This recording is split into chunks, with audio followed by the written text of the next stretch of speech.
নমস্কার, আমার চ্যানেলে সকলকে স্বাগত জানিয়ে শুরু করছি আমার আজকের ভিডিও। আজ আমি আপনাদের সাথে শেয়ার করছি লোটে মাছের ঝুড়ির রেসিপি।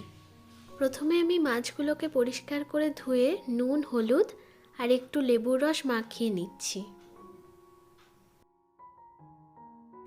এবার মাছটাকে কিছুক্ষণের জন্য রেখে আমি মশলাগুলো রেডি করে নেব। এখানে দুটো মাঝারি সাইজের পেঁয়াজকে আধ বাটা করে নিয়েছি, আর আছে 2 চামচ আদা বাটা, 2 চামচ রসুন বাটা আর 1 চামচ লঙ্কা বাটা।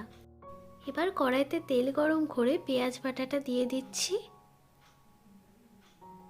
পেঁয়াজটা একটু ভাজা হলে দিয়ে দিচ্ছি আদা রসুন লঙ্কা বাটা, ধনে গুঁড়ো, শুকনো লঙ্কার গুঁড়ো, হলুদ আর পরিমাণ মতো নুন। এবার সামান্য একটু জল দিয়ে মশলাটাকে কিছুক্ষণ কষিয়ে নেব। মশলাটা কষিয়ে নিয়ে আমি মাছগুলোকে দিয়ে দিচ্ছি। মাছগুলো নরম হতে শুরু করেছে। এই সময় আপনারা যদি চান কাঁটাগুলো ছাড়িয়ে ফেলতে পারেন, তাহলে খাওয়ার সময় কাঁটাগুলো আর মুখে বাঁধবে না। বেশ কিছুক্ষণ ধরে নেড়ে ছেড়ে জলটাকে আমি পুরোপুরি শুকিয়ে নেব।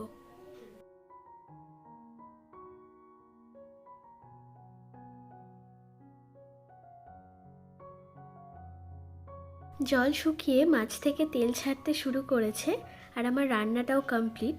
আমি সামান্য একটু গরম মশলার গুঁড়ো আর 2টো গন্ধরাজ লেবুর পাতা দিয়ে দিচ্ছি। এতে কিন্তু খুব সুন্দর একটা গন্ধ হয়। তৈরি হয়ে গেল দারুণ স্বাদের লোটে মাছের ঝুড়ি। এই পদটি থাকলে কিন্তু গরম ভাতের সাথে আর কিছুই লাগে না। আপনারা এভাবে একবার ট্রাই করে দেখবেন, আশা করছি ভালো লাগবে। আমার আজকের ভিডিওটি যদি আপনাদের ভালো লেগে থাকে, অবশ্যই একটি লাইক দিয়ে চ্যানেলটি সাবস্ক্রাইব করে দেবেন। পাশে থাকবেন, ভালো থাকবেন। দেখা হচ্ছে পরের ভিডিওতে। আজকের ভিডিওটি দেখার জন্য অসংখ্য ধন্যবাদ।